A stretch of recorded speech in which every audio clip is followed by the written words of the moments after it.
2019년 7월 최근 우리나라를 대상으로 한 일본의 수출 규제가 이루어지면서 안팎으로 시끌시끌한 상황입니다. 이번 영상에서는 여기에 대해서 다루려는 것은 아니고요. 언론에 수출 규제 관련 기사들이 쏟아져 나오면서 같이 언급되었던 일본 참의원이라는 키워드를 한 번쯤은 들어보셨을 텐데 바로 그 참의원이라는 키워드에 대해서 다뤄보려고 제작한 영상임을 알려드립니다. 아베 총리가 수출 규제를 진행한 이유가 참의원 선거를 앞두고 우익 세력을 결집시키려는 것이 목적이니 어쩌니 기사가 많이도 떴기 때문에 분명 궁금해하시는 분들도 많을 거라고 생각을 합니다. 자, 그럼 바로 시작해보도록 하죠. 먼저 참의원이라는 말 생소하시죠? 예, 당연한 현상입니다. 우리나라에 없는 말이니까요. 우리나라에 왜 없는 말이냐? 우리나라 의회는 원이 하나밖에 없는 단원제 의회인지라 거기에 속한 의원을 그냥 국회의원이라고 하면 그만이기 때문에 참의원과 같은 별도의 명칭이 필요 없는 것이고요. 일본은 원이 두 개가 있는 상원과 하원으로 나뉜 양원제를 채택한 나라이기 때문에 각 원의 명칭을 구분해야 할 필요가 있으므로 참의원이라는 별도의 명칭이 생긴 것이라 보시면 됩니다. 자, 그럼 참의원이라는 명칭을 가진 의원은 일본 의회에서 상원일까요? 하원일까요? 네, 상원입니다. 그럼 나머지 하원은 뭐라고 부르느냐? 중의원이라고 합니다. 상이 윗상자고 하가 아래 하자니까 상원인 참의원이 하원인 중의원보다 높은 거고 힘도 세겠네요 라고 하실 수도 있는데 물론 그 발상 자체는 지극히 당연한 발상입니다. 한자 뜻이 그러니까요.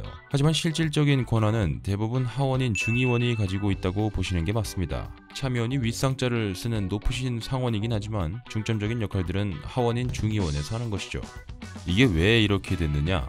일단 일본의 지금의 양원 체제가 자리잡게 된 스토리를 간략하게 말씀드려 보겠습니다. 1889년 일본은 일본 근대 헌법의 효시격인 제국헌법이라는 것을 제정합니다. 이 헌법에 따르자면 일본 의회는 국민들이 직접 뽑는 중의원이라는 하원과 황족 및 귀족 혹은 그들의 추천을 받은 자들로 구성되는 귀족원이라는 이름의 상원을 두는 입법부가 두 개의 원으로 나뉘는 양원 체제였습니다.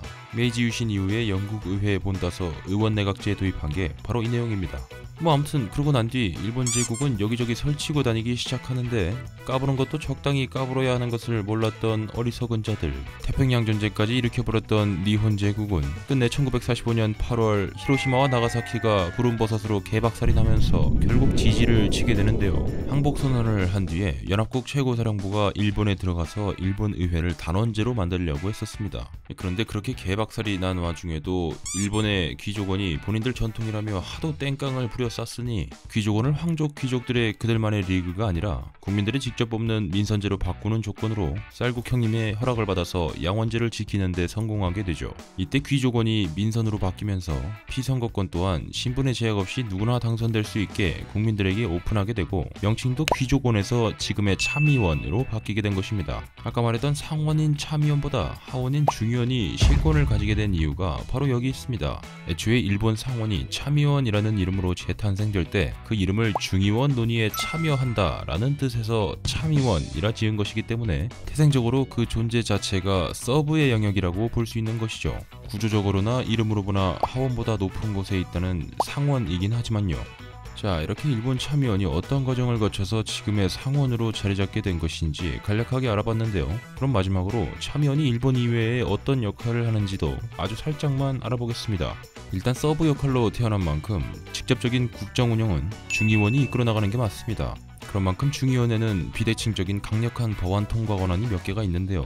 예를 들면 총리 인선권, 예산 편성권, 조약 비준권, 내각 불신임권 등 중의원만 가지고 있는 권한들이 있는데 여기에 해당이 안 되는 나머지 일반 법안들도 있을 거 아닙니까? 그 일반 법안들의 경우에는 중의원에서 가결을 해서 참의원으로 올려보낸다고 해도 참의원이 태클을 걸며 빠꾸를 시킬 수가 있습니다. 이게 바로 참의원의 역할인데요. 또 헌법 개정 시에도 중의원의 3분의 2 이상, 참의원의 3분의 2 이상 동시에 충족해야 되는 조건이 있기 때문에 교과서적으로 아름답게 설명해보자면 입법 과정 자체를 신중하게 할 수 있도록 속도 조절을 해주고 중의원 다수당의 횡포를 막는 기능을 하면서 빠꾸를 먹이는 브레이크 역할이라고 할 수 있겠습니다. 근데 이건 어디까지나 교과서고 현실은 1956년부터 자민당이 중참의원 동시거반을 33년 동안이나 차지하면서 고삐 불린 폭주의 관차로 집권해왔던 만큼 참의원 무용론에 휩싸였던 것이 사실이긴 하지만요. 이 이상 들어가면 너무 쓸데없이 복잡해지기 때문에 이쯤에서 끊고 요약 정리 들어가도록 하겠습니다. 일본 참의원이란 무엇인가? 일본 의회는 양원제로서 상원과 하원으로 나뉘는데 이때 상원의 명칭이 참의원입니다. 일본 제국 시절 황족이나 귀족들만 할 수 있었던 신분제 귀족원이었다가 2차 세계대전이 끝나고 나서 민선제로 바뀌면서 참의원으로 명칭이 변경됐습니다. 원론적으로는 상원인 만큼 하원에서 올라오는 법안들에 대해 가부를 정하며 브레이크를 걸어주는 역할을 합니다마는 사실상 실질적인 법안 제정과 국정 진행은 중의원에게 내주고 있는 것이 현실입니다.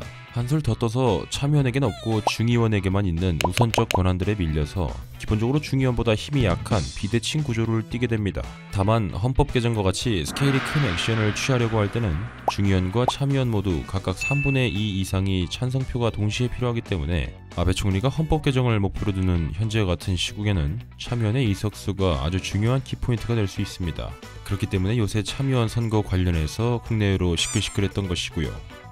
네, 요약 정리 끝났습니다. 오늘 영상은 여기까지고요. 시청해주신 여러분께 감사드리고 더 좋은 영상으로 찾아뵙도록 하겠습니다.